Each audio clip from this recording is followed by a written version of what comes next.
The Trompowsky is such an unwelcome sight for players because your opponent that you might play over the board is like, I got a Nimzo-Indian course made by a 2700 Grandmaster with 1500 variations in it on a Black Friday sale at Chessable. And I've just spent 10 hours studying this Nimzo-Indian course. And now, fueled by the power of space repetition, I am unstoppable! You must feel like such a thief. You robbed the bank and they asked for your autograph. Now you go back. Yup. Bishop h4. Oh my... Yeah, my dude really did boot up the beads. Is there some winning tactic? Why is the eval so high? Yeah, but why is knight g6 winning? Oh my god. Knight g6 is winning because after knight g6, hg, hg, king g8, there's bishop e6, queen e6, rook h8, king h8, queen h1. You missed it! No, you missed it! No, you missed knight g6! Oh, you have it again! You have it again, knight g6, knight g6, knight g6, boom, boom, boom, bishop e6, bro, bishop e6, boom. This is like a tactics puzzle. This is a tactics puzzle right here, queen h, oh, but you did this, this also works. Let's go.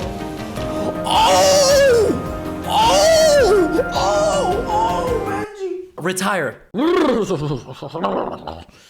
Oh. I need a shower after this guess the elo. You know, like the streamers that are like, oh my god, thank you so much. But like get off the stream and then they're like, what?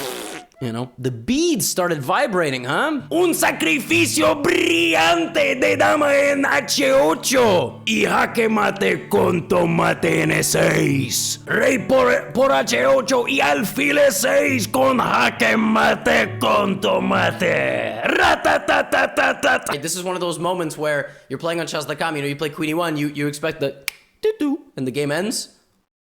But all of a sudden it's just, and you know the saying, folks. When you have mate in one, you gotta look for better. Black plays a pawn move. And when you have mate in one, take the queen and look for better, and here black resign. Black had an accuracy of a face. I've never seen that in my life. Nah, me attack with one horse. Black gets to capitalize on their absolutely brilliant idea, rook f6, rook g6, by playing rook to g...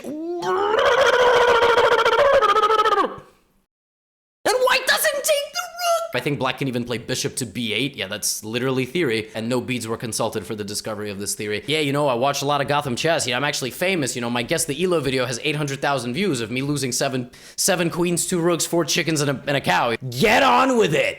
Hey, y'all, some of you just weird, man. I don't know what to say. Wesley So is covering up. Like in the UFC, you gotta show signs of life or else the fight is gonna get stopped. Bishop c1. You can take my rook, says Christopher Yu, as the commentator hit his funny bone. Ah, that really hurt. The opening is called the Quiet Italian, all right? Doesn't like to yell, doesn't use too many hand gestures.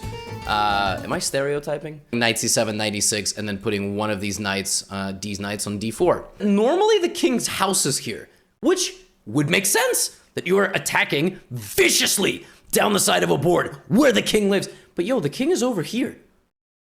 All your heavy artillery is firing into a cornfield. All right, it's not even crop season. You're just destroying insects. Well, but if you're destroying mosquitoes, are mosquitoes insects? From this position, I think black has literally never lost, ever. Now you might find some game online between two 1400s, yes, but at classical chess level, black has never beaten white. White would take the black bishop and potentially ruin the castling of black, right? So since Magnus can't play the move e6, he has to come up with something else. So Magnus plays the move e6 and doesn't come up with something else. The Scotch opening against Alexander Naumann, which I thought was very funny that he got an opponent whose last name was almost Niemann, but it was Naumann. It was like, nah, man. Alexander, nah, man. I am a child. Magnus, castle. All right, kids are watching. Nope, rook g3. Guys, kids watch these recaps. What is this? Oh, I'm never gonna castle. I'm just gonna go. I'm gonna play like Chutes and Ladders. I'm gonna play Snake I'm gonna play Monopoly with my rooks. Because he understands that in the future, the counterplay is going to speak for itself. She just goes by Talia Cervantes, but when you have multiple last names, they do all get listed there. Like, I'm not hiding a last name from you. I'm not like Levy Rozman. Bleh. Blows the center open with the explosive move c4. Dennis does not develop the knight to the traditional square. Parents, hide your kids. Knight h3. A2. The pawn that he created. He spawned the pawn. No pun intended. Oh my god, he spawned the pawn, no pun intended. I should go to jail for that. You can't really do anything here. You're not gonna go G4 because that just hangs a pawn. Which is why in this position, Mamedyarov played G4! Beating a kid, it's okay. If Hans was a UFC fighter, what would be his nickname? We gotta come up with a nickname for Hans. Not like beads, stop, none of that stuff. Shakriar says, nah, we're solving our problems right now. Any UFC fans know when Max Holloway points at the octagon like this, like right here, and then, you know, those last 10 seconds with Lamas or with Poirier or something? Yeah, that's what Shakriar, like, he's like, all right, right now, let's go. Let's go, let's go! Sevian picks up the Black King. It's not his move. It is Hans Niemann's move, and in the middle of the move, he picks up the king, and then he twirls it, and then he realizes that the crown of the king is broken. You see, the point of the king is in his other hand. What? What is happening? And Hans is like, what are you doing? Hans is like, what are you doing? And now we go to the other side of the camera. Look at this. Hans is like, what are you doing? It's my move. Put the king back. What are you? What? And Sam's like, Sam slides the king back to him. Sam doesn't even put the king back. Sam like tosses the king to b6. And Sam's like, what? What are you going to do about it? I was like, what are you doing? He's like, what? You want to go outside? All right. This is the way we're educating chess nowadays. You're like, I'm going to play the open Sicilian like all of the other grandmasters. I'm not going to play this peasant A3 or B3 that Gotham recommends. And I'm not going to play the closed Sicilian. If I want to be regarded as one of the best chess players in the land, I've got to play the open Sicilian. Black activated the beads on turbo mode. I'm gonna be like a grandmaster, and I watch only Daniel Naroditsky on YouTube because, you know, Gotham got me into chess, but he's a poopy teacher, and, you know, he only feeds the YouTube algorithm now, so I only watch Naroditsky because, you know, he makes me feel like I'm at professor office hours at Stanford University. You will not be able to guess it. And I know many of you in the comments start saying, oh, I can guess it, I got it. Okay, so it's obviously not knight takes pawn.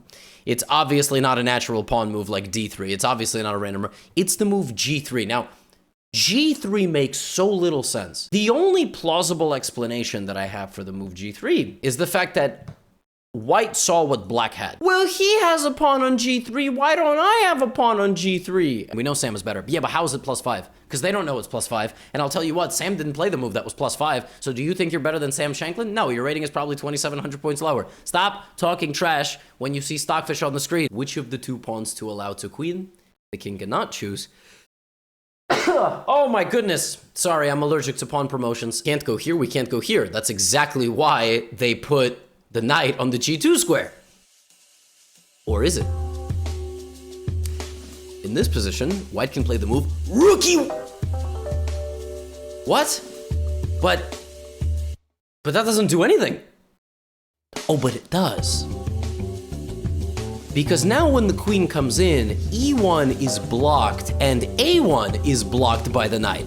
So the queen has lost the two key checking squares. So now we go G7, but what does that make any difference? Both sides queen, we've been here before, we have no attack. Oh, but we do.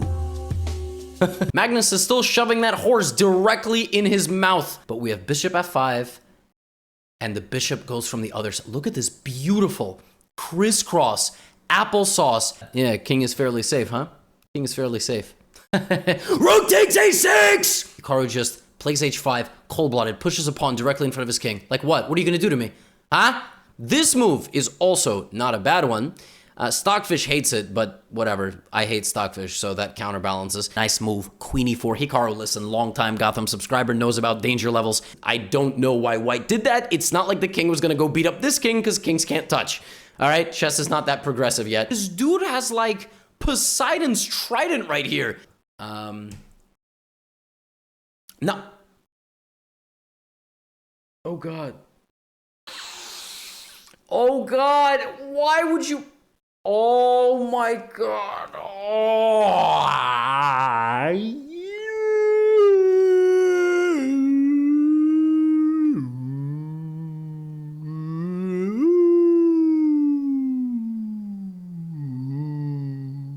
Just a matter of time now. Rook G8, it's mate and, yeah, it's just mate right there.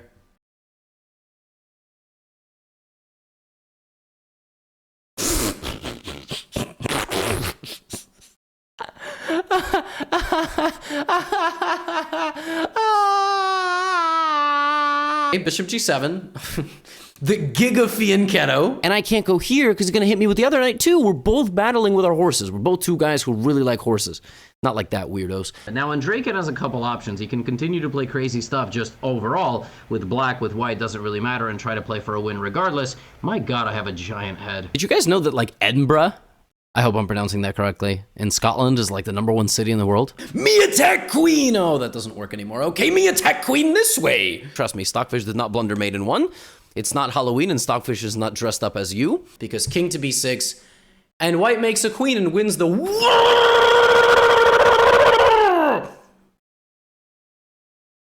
Wait, okay, let me get this straight. Hold on. A4, A5, A6, gets to the pawn, sacrifices the rook, pushes the pawn, and then What? And now, queen e4 wins! Instead of that, king b5. Okay, can we please make the... Oh, I can feel my hair falling out already. Oh my gosh. Okay, please, please. Now black is gonna move the king. I sound like a woman in labor. Some of you watching this might be like 1500 and go, dude, when I was 480, I was eating the pieces. I wasn't putting the pieces on the right squares. I was literally putting them in my mouth. All right? Or other places. Google it, E-N-P-A-S-S-A-N-T. Google en passant. You'll thank me later. Wait. Why is the king on a dark square? All right, Mike, I don't know if this is your stock footage, but whoever stock footage this is about to get a very unpleasant note from me. The king is, I'm just kidding. Listen, it's a joke. Yeah, they castled the queen. Oh my God. The king is on the light square, that king is on a dark square, and the queen... What on earth is queen d8? For whomst are you making these moves? You cannot resign here if your opponent has 26 seconds on the clock. Even with a queen. Look at our big boss in the chat. I can mate with king and rook in 10 seconds. Oh. There's no such thing as respect. Who are you respecting? It's respectful to resign here. It's the online chess platform. There's no such thing as respect. Don't respect random people on the internet you're playing chess against. As Garry Kasparov says in his masterclass advertisement, it's not all about winning and losing. But at the end of the day, of course, it's about winning and losing. I feel like this chess game was played by 2 citizens of Ohio. This was put together by Pi, and he has a lot of funny compilations on his YouTube channel. Subscribe to his channel to support him. United forever. Here we go. Nodjerbeck knows about danger levels, and you know what Nodjerbeck knows? He knows that what's worth more than a queen? You. You're worth more than a queen.